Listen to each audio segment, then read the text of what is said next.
குரு வணக்கங்கள். வாழ்க வளமுடன். உலகெங்கிலும் இருக்கக்கூடிய அக்ஷரா அண்ணாமலை நேயர்களுக்கு எனது அன்பு வணக்கங்கள். சுப்ரஜா சுரேஷ்குமார், டிஎன்ஏ மற்றும் பிரஸ்ன ஜோதிடர், கோவையிலிருந்து. இன்னைக்கு இந்த வீடியோல நம்ம பார்க்க போறது ஆடி மாத பலன்கள். சூரியன் நம்மளுடைய கடகத்துல இந்த மாதம் ஃபுல்லா இருக்க போறாரு. ஸோ அதை தான் ஆடி மாத பலன்கள் அப்படின்னு சொல்ல போறோம். ஸோ திருக்கணிதம் படி பார்த்தீங்கன்னா 16ஆம் தேதி நைட்டு 11:37க்கு பயிற்சி ஆகிறார். அதாவது நம்மளுடைய சூரியன் கடகத்துக்கு வருகிறார். வாக்கிய பஞ்சாங்கப்படி 17ஆம் தேதி காலையில் 7 மணிக்கு அவர் மாறுறார். ஓகே, ஸோ இதில் என்ன அப்படின்னா, ஆடி மாதம் அப்படின்னு சொன்னாலே நமக்கெல்லாம் ஒரு விஷயம் தோன்றுறது அப்படின்னா ஆடி வெள்ளி சொல்லலாம். அதே மாதிரி பெரியவர்களுக்கு தன்னுடைய கடமைகளை செய்யக்கூடிய மாதம் அப்படின்னு சொல்லலாம். அடுத்ததான் ஆடிப்பெருக்கு, ரொம்ப விசேஷமான ஒரு நாட்கள் அப்படின்னு சொல்லலாம். இதெல்லாமே ஆடி மாத பலன்கள். முக்கியமான கிரக சேர்க்கைகள் அப்படின்னு சொல்ல போனால் ஆகஸ்ட் 2ஆம் தேதி சுக்கிரன் கன்னிக்கு போய் நீசமாகிறார். செவ்வாய் ரிஷபத்திலிருந்து மிதுனத்துக்கு வர்றாரு. ஸோ முக்கியமான பயிற்சிகள் சூரியன் எடுத்து பார்த்தீங்கன்னா இந்த 2 கிரகம் பார்த்தீங்கன்னா இந்த மாதம் ஃபுல்லாக ஆடி மாதத்தில் இருப்பாங்க. இப்போ சூரியன் அப்படிங்கிறவர் பார்த்தீங்க அப்படின்னா நம்மளுடைய மிதுனத்திலிருந்து கடகத்துக்கு வர்றாரு. அப்போது தசாபுக்தி காலங்கள் நம்ம மெயினாக எடுத்துப்போம். இது ஒரு பொதுவான ஒரு விஷயந்தான். சூரிய திசை அப்படின்ட்டு எல்லாத்துக்குமே ஒரு தசாபுக்தி காலம் நடக்கும். அப்போ சூரிய திசை யார் யாருக்கெல்லாம் நடக்குதோ அவங்களுக்கெல்லாம் இந்த காலகட்டத்தில் ரொம்ப சூப்பராக இருக்க போகுது. ஏன் அப்படின்னா, காலபுருஷ தத்துவத்தின் படி நம்மளுடைய குரு ஆல்ரெடி அந்த இடத்துல பயிற்சி ஆயிட்டார், உச்சமாகிறார், அதிசாரமாகிறார். அவர் கூட பார்த்தீங்க அப்படின்னு இந்த மாதத்தில் நம்மளுடைய சூரியன் போய் கூட இருக்கும்போது என்ன ஆகும் அப்படின்னா, குருவும் சூரியனும் சேர்க்கை சேரும்போது பெரிய மாற்றங்கள் வரும். ஓகே, உலகளாவிய விஷயங்கள்ல என்ன மாதிரியா மாற்றங்கள் வரும்? தசாபுக்தியா இருக்கட்டும், மந்திரமா இருக்கட்டும், சூட்சமமா இருக்கட்டும், யாருக்கெல்லாம் சூரியன் வலுத்திருந்து சூப்பரா இருக்கோ அவங்க எல்லாத்துக்குமே ஒரு பொன்னான காலம் அப்படின்னு சொல்லலாம். ஓகே, ஸோ நான் ஆல்ரெடி சொன்னேன் இந்த உலகத்துல என்ன மாதிரியான விஷயங்கள் நடக்கும் அப்படின்னு. ஸோ குருவும் சூரியனும் இருக்கும்போது இன்ஸ்டிடியூஷன்ஸ், அதுக்கப்புறமா அரசியலாக இருக்கட்டும், அரசாக இருக்கட்டும், மக்களுக்காக நிறையா வித புதிய திட்டங்கள் அறிமுகப்படுத்தக்கூடிய ஒரு மாதம் அப்படின்னு சொல்லலாம். அதற்கான பிளானிங் ஸ்டார்ட் ஆகும். குரு அப்படிங்கிறனாலே மற்றவர்களுக்கு வழிகாட்டக்கூடிய ஒரு விஷயம். அங்கே சூரியன் அப்படிங்கிறது பார்த்தீங்க அப்படின்னா தலைமை. அப்போ வழிகாட்டுதல் அப்படின்னு சொல்லக்கூடிய நிறைய முக்கியத்துவம் வாய்ந்த முடிவுகள் இந்த அரசால் ஏற்கப்படும், செயல்படும் அப்படிங்கிறத நான் சொல்லிக்கிறேன். ஓகே, இப்போ அடுத்ததான் பார்த்தீங்க அப்படின்னா நான் சொன்ன மாதிரி சுக்கிரன் நீசமாகிறார் அப்படின்னு சொல்கிறோம். சுக்கிரன் அப்படின்னா பொதுவாக யார்? இண்டஸ்ட்ரி, ஃபிலிம் இண்டஸ்ட்ரி எடுத்துக்கலாம். அதே மாதிரி பார்த்தீங்கன்னா ஒவ்வொருத்தருக்கும் இப்போது ஒவ்வொரு ராசினருக்கு பார்க்கும்போது சுக்கிரன் யார் அப்படின்னு பார்க்கலாம். பொதுவாக சுக்கிரன் எந்த இடத்துல நீசமாகிறார் அப்படின்னா புதனுடைய வீட்டில் கன்னி அப்படிங்கிற ஒரு பாகத்தில் பார்த்தீங்கன்னா சுக்கிரன் நீசமாகிறார். அப்போது என்னன்னா நிதிநிலைகள் அப்படின்னு சொல்லக்கூடிய சில விஷயங்கள், மாற்றங்கள். இப்போ நீங்கள் இந்த பேங்க்ல டெபாசிட்ஸ் எல்லாம் பண்ணுறீங்க பார்த்தீங்களா, அதில் ஒரு பெரிய மாற்றங்கள். இதெல்லாமே நிறைய ஒரு என்ன மாதிரி திட்டங்கள், அது மக்களுக்கு நல்லதா கெட்டதா அப்படிங்கிறது அந்த திட்டங்கள் செயல்படும் போது ஒரு சில பேருக்கு ஃபேவராக இருக்கும், ஃபேவராக இருக்காது. ஸோ இந்த மாதிரியான புது நிலை மாற்றங்கள் வரப்போகுது. ஏன் சடனாக இந்த மாதிரி விஷயங்கள் வருது அப்படின்னா, ரிஷபத்திலிருந்து மிதுனத்துக்கு யார் வரப்போறாருன்னா செவ்வாய் வர்றாரு. இதில் ஆல்ரெடி கடகத்தில் புதன் வக்ரமாக இருக்கார். அவர் வக்ர நிவர்த்தியாய் திரும்பவும் புதனோட வீட்டில் போய் ஆட்சி ஆகிறார். ஸோ அதுவுமே பார்த்தீங்க அப்படின்னா செவ்வாய் புதன் சேர்க்கையாக எடுத்துக்கொள்ளப்படும். அப்போ செவ்வாய் புதன் சேர்க்கை அப்படின்னு சொல்லும்போது என்ன அப்படின்னா, சடனாக ஒரு மாற்றங்கள் நிதி நிலைகளை கொண்டு இந்த வருடத்தில் இந்த மாதத்தில் நடக்க போகுது. ஸோ இந்த மாதத்தில் நிறைய இந்த மாதிரி ஒரு திட்டங்கள் மக்கள் நலனுக்காக அரசால் ஏற்படும் அப்படின்னு சொல்லலாம். என்னென்ன விஷயங்கள் அப்படிங்கிறது நம்ம போக போக பார்க்கலாம். அடுத்ததாக சனி வக்ரமாயிருக்கார், ஆல்ரெடி நம்ம பேசியிருக்கோம். அந்த இடத்துல பார்த்தீங்க அப்படின்னா 12ஆம் இடத்தில் வக்ரமாயிருக்கார். அப்போது எந்த மாதிரியான வீட்டில் நீர் நிலம் சரிவது எல்லாமே உங்களுக்கு காம்பினேஷன் வரும். அப்போ என்ன அப்படின்னா, யாரெல்லாம் ட்ராவல் பண்ணுறீங்களோ கொஞ்சம் ஜாக்கிரதையாக ட்ராவல் பண்ணுங்கள். அதே மாதிரி இந்த தண்ணி சைடெல்லாம் ட்ராவல் பண்ணுறீங்க அப்படின்னா, இந்த ஆறு, குளம், நான் ஃப்ரெண்ட்ஸ் கூட போகிறேன், இந்த மாதிரியெல்லாம் நீங்கள் கண்டிப்பாக நீங்கள் உங்களுடைய டைமை ஸ்பெண்ட் பண்ண போகிறீங்க அப்படின்னா, இந்த காலகட்டத்தில் ஜாக்கிரதையாக இருக்கணும்.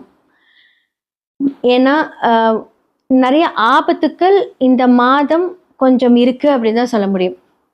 ஏன்னா தேவையில்லாத ஒரு விபத்துக்கள், அதே மாதிரி வந்து உலகளாவிய விஷயங்களை நான் ஜென்ரலாக பேசுகிறேன். ஸோ நிறைய விபத்துக்கள், அதே மாதிரி குரு வந்து உச்ச வீட்டில் இருக்கும்போது என்ன ஆகும் அப்படின்னா, இப்போ சூரியனோடு அவர் வந்து என்ன ஆகுறாரு, அஸ்தங்கமாகிறார். அப்போ அஸ்தங்கமாகும்போது என்ன ஆகும் அப்படின்னா, நகை விலை அப்படின்னு சொல்லும்போது உங்களுக்கு கொஞ்சம் நல்லாவே கம்மியாகும். ஸோ இந்த டைமில் அது அப்படியே கம்மியாகி செப்டம்பருக்கு மேலே பூம் ஆகும். அதற்கான ஒரு விஷயங்கள் இதெல்லாமே இப்போ தங்க நகை கொண்டு சில மாற்றங்கள் வரும். யூஸ்வலாகவே அப்ஸ் அண்ட் டவுன் இருக்கும். மோஸ்ட்லி கம்மியாகிறது நீங்கள் பார்ப்பீங்க. ஸோ யாருக்கெல்லாம் நகை வாங்கணும்னு பிளான் இருக்குது அப்படின்னா, இந்த ஆடி மாதத்தில் நீங்கள் பிளான் பண்ணிங்கன்னா கரெக்டாக இருக்கும். சரி, இப்போ வந்து இந்த மாதிரியான விஷயங்களெல்லாம் நம்ம சொல்லியிருப்போம். மேஷம்லேருந்து மீனம் வரைக்கும் இந்த ஆடி மாத பலன்கள் எப்படி இருக்குது அப்படிங்கிறத நம்ம பார்த்துடலாம். மீன ராசி மற்றும் லக்னக்காரர்களுக்கு இந்த ஆடி மாத பலன்கள் எப்படி இருக்குன்னு பார்க்கலாம். லக்னத்திலே யார் இருக்காரு? சனி வக்ரமாயிருக்காரு. 12ஆம் இடத்துல யார் இருக்காங்க? ராகு இருக்காங்க. ஸோ 11, 12க்குரிய சனி வந்து வக்ரமாயிருக்கும் போது தூக்கம், நிம்மதி எதுவுமே இருக்காது. இதனால என்ன ஆகும் அப்படின்னா, குரு 5ஆம் இடத்துல இருந்து என்ன பண்ணியிருப்பாரு, மனசுக்கு பிடிச்சதெல்லாம் சாப்பிட வச்சு நல்லா உடல் பருமனை கொடுத்துருப்பார். தேவையில்லாமல் தொப்பை போடுறது, உடல் பருமன் இந்த மாதிரி இடத்துல கொடுப்பாரு. அப்போ என்ன பண்ணுவீங்க அப்படின்னா, நீங்களே நம்ம உடல் நிலைமை இந்த அளவுக்கு மோசமாயிடுச்சு, நம்ம இதுக்கான ஸ்டெப் எடுக்கணும் அப்படின்னு சொல்லிட்டு இந்த காலகட்டத்தில் என்ன பண்ணுவீங்க அப்படின்னா ஸ்டெப் எடுப்பீங்க. அதே மாதிரி வந்து பார்த்தீங்க அப்படின்னா, வெளிநாடு அப்படின்னு செல்லக்கூடிய நிறைய வாய்ப்புகள் இந்த காலகட்டத்தில் வரப்போகுது. பெரியவர்களோட ஆசீர்வாதங்கள் உங்களுக்கு கிடைக்கும். புதுசாக இடம் வாங்குவீங்க. புதுசாக வந்து பார்த்தீங்க அப்படின்னா, நிறைய பணம் சேருவதற்கான வாய்ப்புகள் இந்த காலகட்டத்தில் வரும். அப்போது உங்களுக்கு வந்து 6ஆம் இடத்துல கேது இருக்கார். அப்போ 6ஆம் இடம் அப்படின்னு சொல்லக்கூடிய விஷயம் வந்து பார்த்தீங்கன்னா, வேலைகள் செல்பவர்களாக இருந்தீங்க அப்படின்னா தடைப்பட்டு போகும். தடங்கள் ஜாஸ்தியாக வரும். சின்ன ஒரு பரிகாரம் மட்டும் இதில் நான் சொல்கிறேன். கயிறு இருக்கு இல்லைங்களா, கயிறு வாங்கி தானம் பண்ணுங்க. உங்களுக்கு அந்த பிரச்சனை சரியாயிடும். சின்ன விஷயம்தான். பட் சுய ஜாதகத்தில் பார்த்து ஒன்றுத்துக்கும் நான் சொல்கிறேன். பொதுவாக வந்து இப்போது நான் சொல்கிறவங்க வந்து மீன லக்னம் 6ல் கேது இருக்கிறவங்களுக்கு இப்போ கோச்சாரப்படி அந்த கிரகங்கள் சுய ஜாதகத்தில் இருந்துச்சு அப்படின்னாலும் இதை பண்ணுங்க. அப்போ யாருக்கு கொடுக்கலாம் கயிறு வாங்கி? இப்போ 6ஆம் இடம் அப்படின்னு சொல்லக்கூடியது வந்து பார்த்தீங்க அப்படின்னா, கயிறு அப்படிங்கிறது வந்து சும்மா ஒரு தானம். யாருக்காவது வந்து துணி கட்டுற இடத்துல ஒரு கயிறு ஹெல்ப் பண்ணுமோ, அதுக்கு வந்து கொஞ்சம் வாங்கி கொடுங்க தேவைப்பட்டுச்சுன்னா. சிம்பிள் தான். அப்போ பூஜை சாமானங்களும் கேது தான். அப்போ வீட்டில் வந்து யாருக்காவது பூஜை சாமானம் வாங்கணும் அப்படின்னா, ஆன்மீக சம்மந்தப்பட்ட பொருட்களை வாங்கி யாருக்காவது கொடுங்க. ரொம்ப சூப்பராக இருப்பீங்க. இந்த காலகட்டத்தில் அது எல்லாமே தாண்டி வரும். அப்போது 5ஆம் இடத்தில் அப்படின்னு சொல்லக்கூடிய இடத்துல வந்து சூரியன், 6க்குரிய சூரியன் வந்து 5ஆம் இடத்துக்கு வந்துட்டாரு. குரு அஸ்தங்கமாகிறாரு. லக்னாதிபதி அஸ்தங்கம் ஆகலாமா? அதற்கு தான் இந்த பரிகாரத்தை சொன்னேன். ஏன்னா யார் வீட்டில் கேது அதாவது வீடு கொடுத்தவர் பிரச்சனை இல்லை, ஆனால் அங்கே இருக்கக்கூடிய கிரகம் பிரச்சனை. அப்போ இந்த மாதம் வந்து பார்த்தீங்க அப்படின்னா விநாயகர் வழிபாடெல்லாம் கொஞ்சம் தவிர்த்துக்கோங்க. அப்போ வீடு கொடுத்தவர் வந்து 5ஆம் இடத்தில் இருந்து லக்னாதிபதி அஸ்தங்கம் படுத்தும் போது என்ன அப்படின்னா, புதிய முடிவுகள் எடுப்பது தவிர்த்துக்கோங்க. எல்லா ஆசீர்வாதமும் இருக்குது, எல்லாம் நல்லா இருக்குது. ஆனால் இந்த மாதத்தில் மட்டும் கொஞ்சம் உங்களுக்கு ஸ்ட்ரெஸ்ஸு ஜாஸ்தியாகும். அப்போ உடல் உழைப்பு, ஆல்ரெடி சனி எங்கே வக்கரமாக இருக்காரு அப்படின்னா வேர்வை சிந்தி உழைக்கணும்.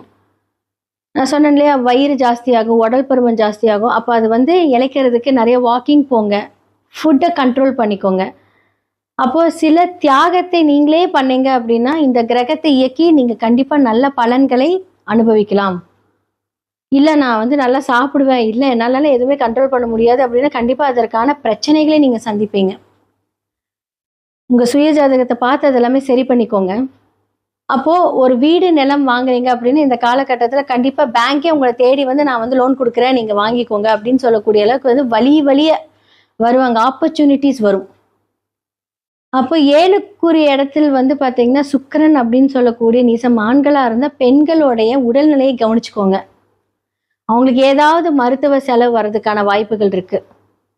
அது புதன் வீட்டில் இருக்கும்போது தலைவலி, அவங்களுக்கு ஓவர் திங்கிங், அவங்க ஏதாவது உங்ககிட்ட சண்டை போடுறது, வார்த்தைகளை விடுவது, இதெல்லாமே இந்த மாதத்துல கொஞ்சம் கவனம் தேவை.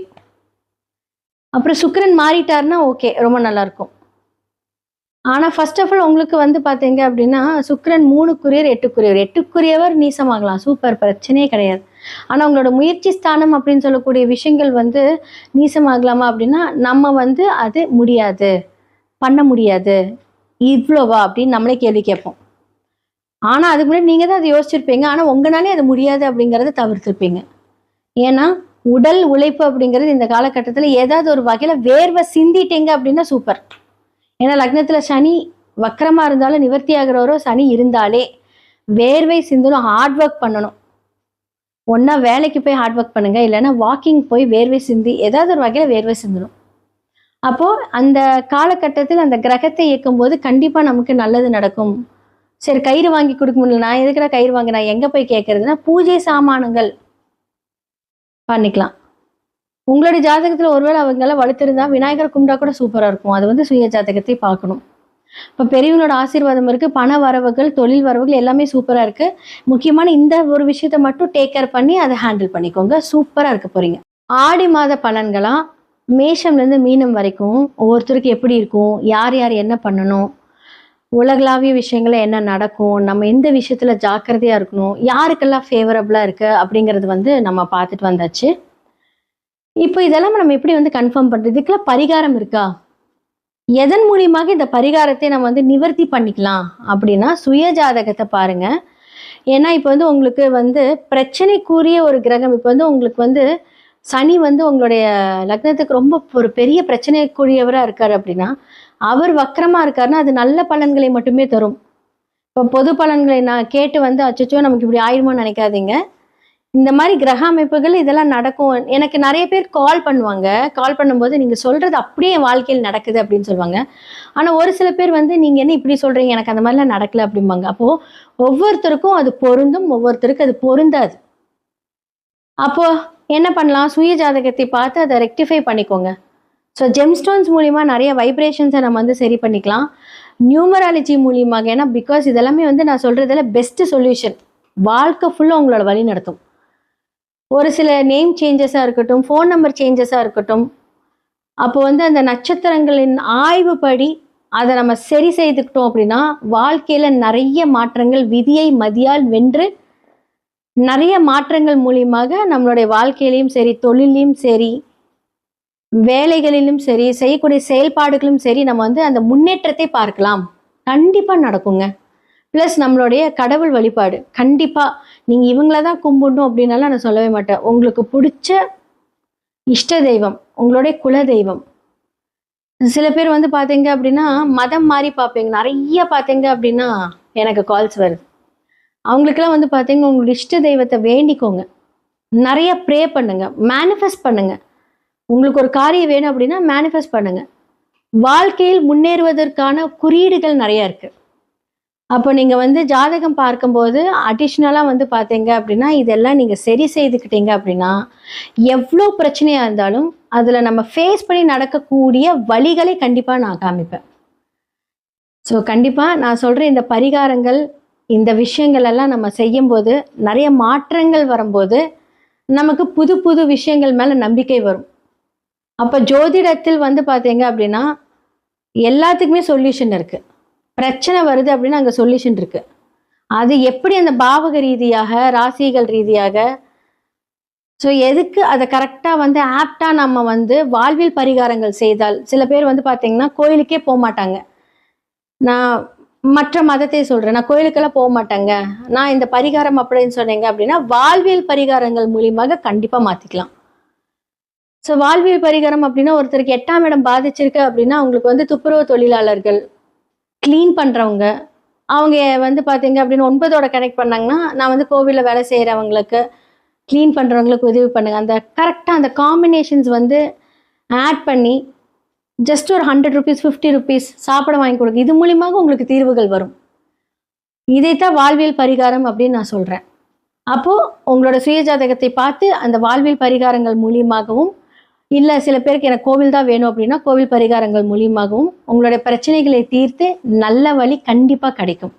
நன்றி, வணக்கம். முக்கியமான ஒரு விஷயம், பிரசன்னம் மூலியமாகவும் உங்களுடைய பிரச்சனைக்கான தீர்வு இருக்குது. நான் லாஸ்ட் மந்த் வந்து பார்த்தீங்கன்னா 3 வீட்டை நான் விசிட் பண்ணேன். அந்த வீட்டில் முக்கியமானது மட்டும் நான் இப்போ சொல்கிறேன். அந்த வீட்டில் வந்து பார்த்தீங்கன்னா வாஸ்து பிரச்சனைகள் இருக்குது. அப்போது தசாபுக்தி காலங்கள் நமக்கு ஜாதக ரீதியாக நன்றாக இருந்தாலும் அந்த வீட்டில் இருக்கக்கூடிய அந்த வைப்ரேஷன் நமக்கு ஒத்து வரல அப்படின்னா நமக்கு என்ன நல்ல காலங்கள் வந்தாலும் நம்ம செயல்பாடுகளில் சிறிது தாமதங்கள், பிரச்சனைகள், ஓவர் திங்கிங்னால அந்த விஷயங்கள் தடைப்படும். அப்போது வாஸ்துவாக இருக்கட்டும், ஜோதிடமாக இருக்கட்டும், ஜெம்ஸ்டானாக இருக்கட்டும், நியூமராலஜியாக இருக்கட்டும், எல்லாமே கலந்து அதற்கான பரிகாரத்தையும் வாழ்வியல் பரிகாரத்தையும் நம்ம செஞ்சிட்டோம் அப்படின்னா சூப்பராக இருக்கும். இதை பற்றி தெரிஞ்சுக்கணும் அப்படின்னா கீழே இருக்கிற நம்பருக்கு காண்டாக்ட் பண்ணி உங்களுடைய டீட்டெயில்ஸ் அனுப்புங்க. கண்டிப்பாக இதற்கான தீர்வுகள் நான் சொல்லுவேன். நன்றி, வணக்கம்.